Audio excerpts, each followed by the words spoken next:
Okay, so in the last video, we finished up on the iceberg theory and we are now shifting from what might be the foundational look at analysis or critical thinking or the analytical aspect of writing, and we want to push further. And so as we begin to think beyond our our understanding of analysis, we want to keep in mind again that foundational understanding of analysis as uh, trying to when we try to understand something better by pulling apart its pieces, understanding their texture and quality, their roles and relationships to each other, and as part of a larger whole.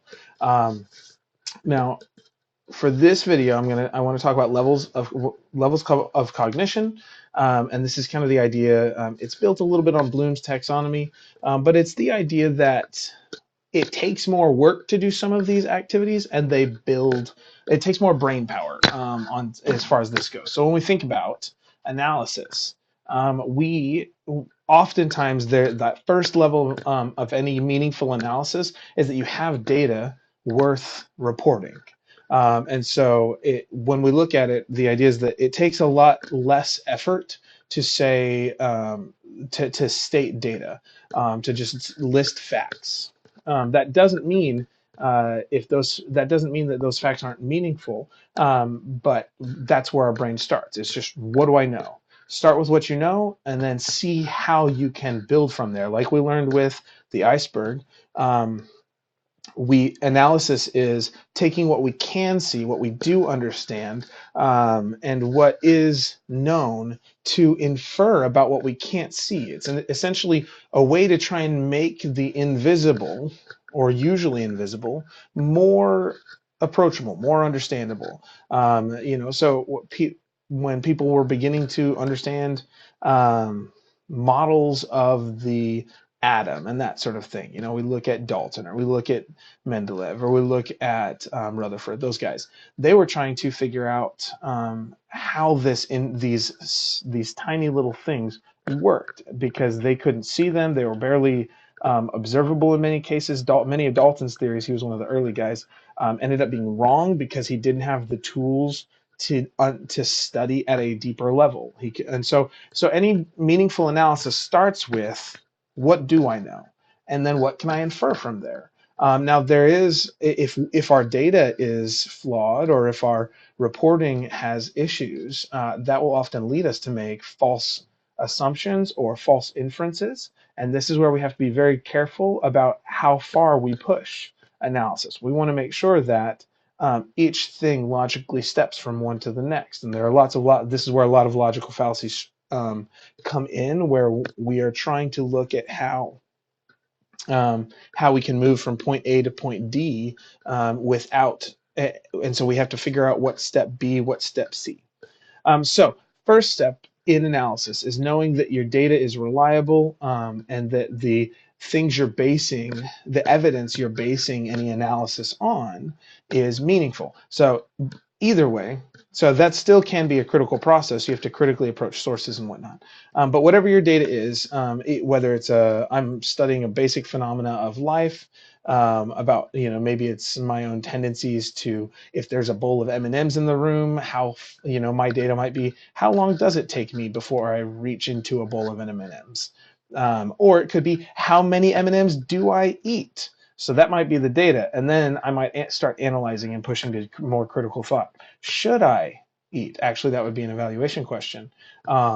Is it not beneficial? What's the next step? It's hard dealing with M&Ms. This is cutting me deep. Maybe I should shift examples. Suffice to say, we could start with data.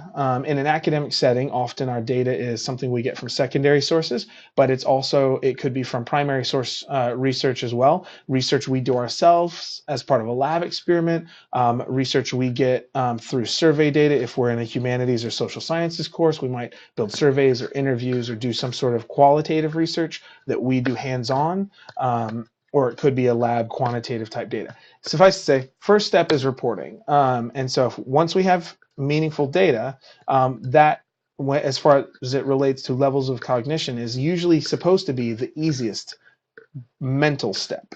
So we have data. My shirt is yellow, my tie is yellow and brown and black, and my vest has a tan tint to it, or beige or brown. Um, Analysis takes it a step further and says, based on those things, what does this mean? How does this happen? Not just that it's happening, the what or where it's happening, but the how and the why. Analysis, you're doing critical thinking when you analyze, but analysis is not quite getting to an evaluation step yet. Analysis is making inferences, interpreting, deducing from what you can see those principles or things that you can't, the qualities of the things that you can't see based on the qualities that you do see. And so so as we think about analysis, again, analysis is when we pull something apart, understand how the pieces work. At the same cognitive level as this idea of synthesis, these are inverses of each other. Analysis pulls something apart. Synthesis tries to put it back together to understand the roles and relationships. These are both analytical processes. These are both critical thinking processes, but analysis is traditionally pulling things apart. Synthesis is more putting it together and combining. So they're inverse processes of each other, but they both help us understand something, its roles and relationships, its qualities, and how it fits into a larger whole. Um, so, um, Reporting is easier, just stating the facts. That's where a lot of people struggle to push. They'll just state facts, and that's why a lot of students like research papers more than analytical or critical thinking or evaluation papers, because research papers are find sources, write what they say in your own words, state the facts, show that you understand something about something. That's a report, that's research. That's a research paper, and it's usually secondary research in that instance. Analysis requires you to take those facts, take those sources, and suddenly do something with them. Say why they matter, why we should care, how they affect people, how they affect some other part of the system, why they affect it that way, and what are the reasons behind it. Analysis takes more brain power is the bottom line, and so a lot of students don't like that as much. Sorry, it's some students are really have had a lot of training in it, and so to them analysis feels right. Doing analysis is second nature in the same way reporting is for many others, but that's again it often takes training in that way. So when so we go from the facts to figuring out what those facts mean to the next step, which is evaluation. Now, if you look at evaluation, there is a word in there. You can see the word value embedded in there. That's kind of the root word. To evaluate is to make a value judgment about something based on some criteria. And that's a weird word, criteria. Sometimes we don't think about it. But evaluation is making a value judgment. This is when we go to make supported claims. We've already got data and analysis that lead us to this evaluative statement. That when we do evaluation, we are saying something is good or bad, effective or ineffective, and I like those words better. Good and bad tend to be more moral or just too generic. Effective or ineffective for some reason, or name your criteria. But it's making some sort of value judgment, and not judgment as in condemnation, but just making a declaration of to what degree something is doing what it's supposed to do based on these certain criteria. So effective evaluation is based on not just any kind of criteria. Somebody has an opinion that this thing should be this thing, but on specific, tangible, measurable criteria, usually established already in some body of research, whatever it is we're trying to analyze. And so to do that level of evaluation built on data, built on meaningful analysis and interpretation, that takes more brain power, because now we have to take the facts, interpret them, and figure out whether what we're seeing is good, bad, effective, ineffective. Put some sort of value judgment on it. Is it ethical? Is it unethical? Is it loving? Is it unloving? So maybe to help anchor this a little bit, when we talk about criteria should be specific, tangible, measurable qualities that we can point to in some way, shape, or form in our data. They can be qualitative or quantitative, but they have to be tangible and measurable somehow. So maybe and they're most effective when we get beyond a simple yes or no. And so we don't want an either it is or it isn't, but to what degree is something. This is really when we're getting into that more advanced stage of critical thinking that college level work should have. We're not just looking at yes it is, no it isn't. We're looking at to what degree is it this thing or not this thing, and why. To if we think about um, the Disney, I think it's a Disney movie now. I'm not so sure. The princess movie that has the song, how does she know that you love her?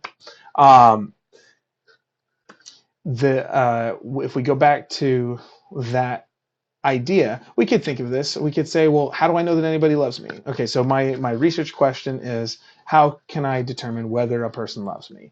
I have to. So if I'm following this reporting, analysis, evaluation process, first I have to establish meaningful criteria. So think for a second, whether it's a friendship, a familial relationship, or a romantic relationship, whatever the case. How do you determine if someone actually loves you? Can you? Can you say beyond a shadow of a doubt that they love you?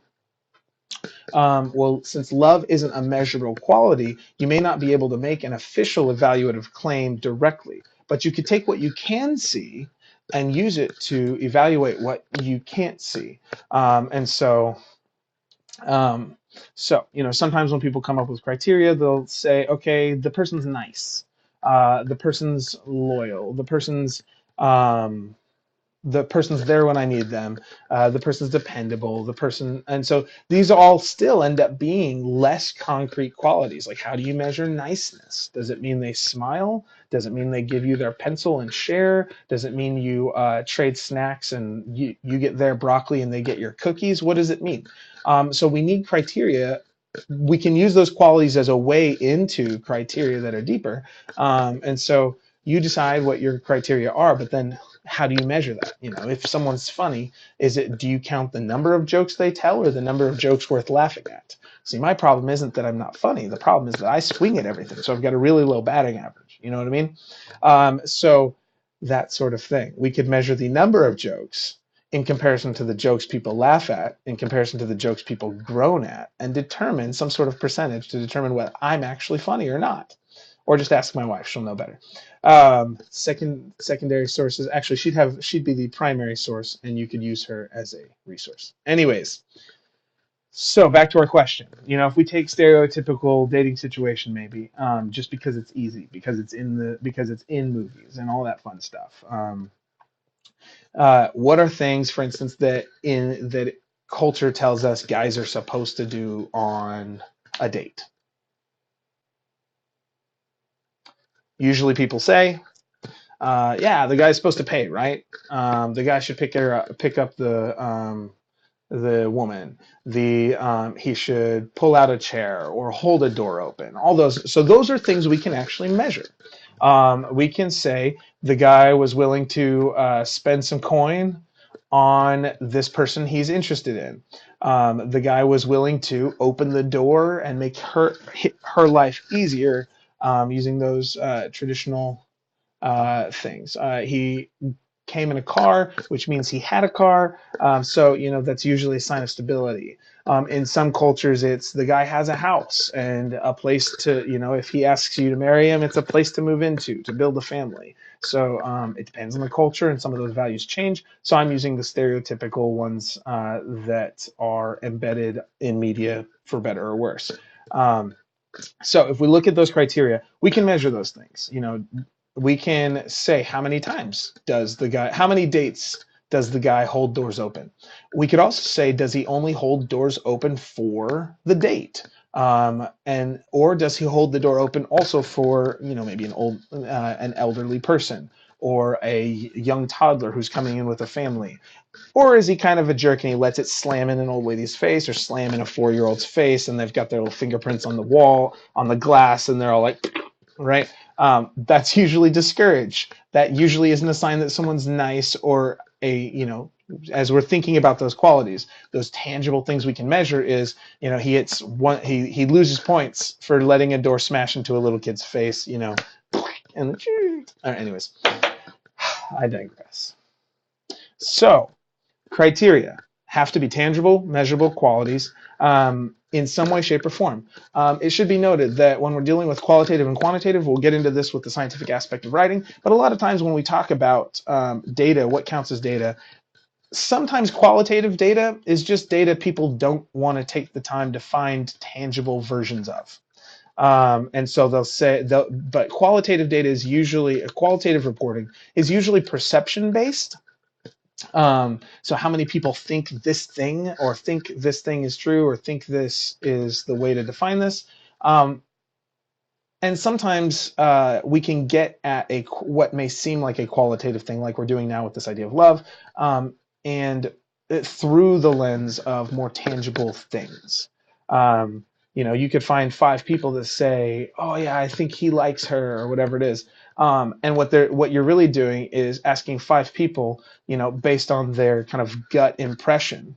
And their gut impression is built off of felt experience. Maybe they've seen the guy open the door. Maybe they've seen the guy pull the chair out. Maybe they've seen this person drive or pay or whatever it is, or say nice things or affirm or maintain eye contact or whatever it is. And they're internalizing all those specific measurable criteria into a perception-based qualitative response. So may have complicated that a little bit, but this is why we're getting into the more advanced stage. Okay, so before I lose track, so we try and find meaningful data. We then use that data to say, okay, based on this data, I can infer, based on the fact that he did this, he did this, he did this, he did this, I think he likes her, or at least he's trying to make a good impression. That's a start.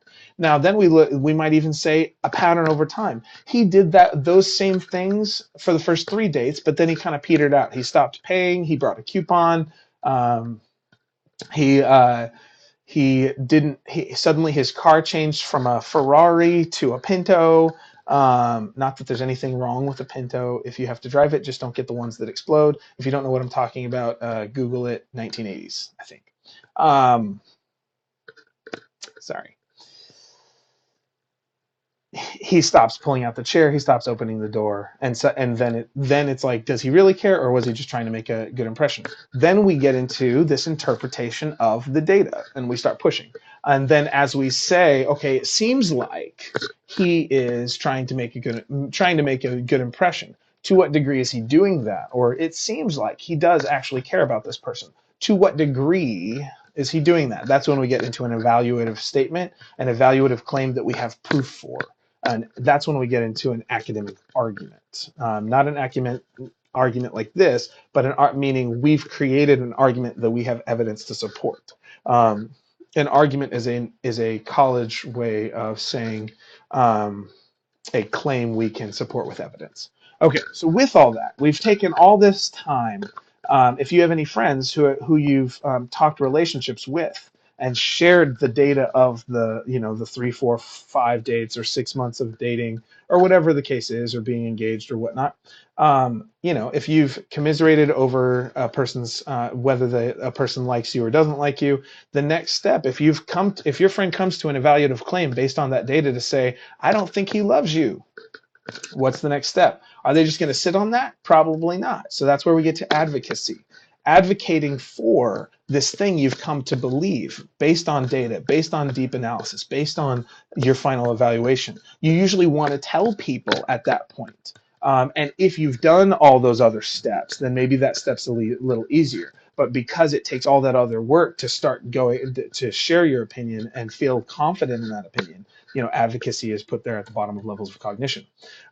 So these are some of the things that can, as we think about it, we want to understand these different levels because it can help us figure out why we're struggling with a prompt, why we're struggling with a particular writing assignment, because sometimes we didn't realize that we're doing analysis, or we didn't realize that we were defining criteria and then evaluating, which required us to have data and build on that data inferences or deductions or interpretations, and then evaluate to what degree something was true or not true, or effective or ineffective or whatever.